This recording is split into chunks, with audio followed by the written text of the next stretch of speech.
La mer est la promesse d'un autre continent. Ces images ont été filmées par la famille Ouij, la première de 2 tentatives ratées pour rejoindre l'Europe. Au centre de l'embarcation allongée, il y a Ahmed, le fils tétraplégique de 22 ans. Les gardes-côtes tunisiens interviennent. Raouf, le père, menace et s'asperge d'essence. Ce que la famille Ouij a voulu fuir, c'est cette vie dans ce quartier populaire de Sfax. Moi, je n'ai rien fait, je n'ai pas pêché, je n'ai pas volé d'embarcation, je n'ai pas volé de moteur. Je n'ai rien volé. Moi, je n'ai volé que la mer. C'est vrai, j'ai volé la mer.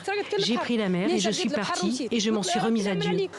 Si Mabrouka rêve d'ailleurs, c'est surtout pour Ahmed. Selon elle, son fils tétraplégique ne peut pas être correctement soigné dans les hôpitaux publics tunisiens.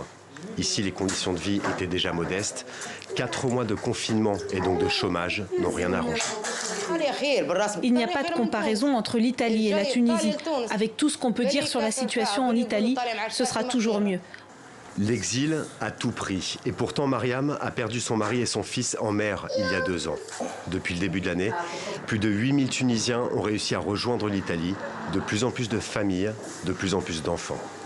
Il y a à peu près entre 90 et 100 familles tunisiennes qui ont migré de façon illégale vers les côtes italiennes.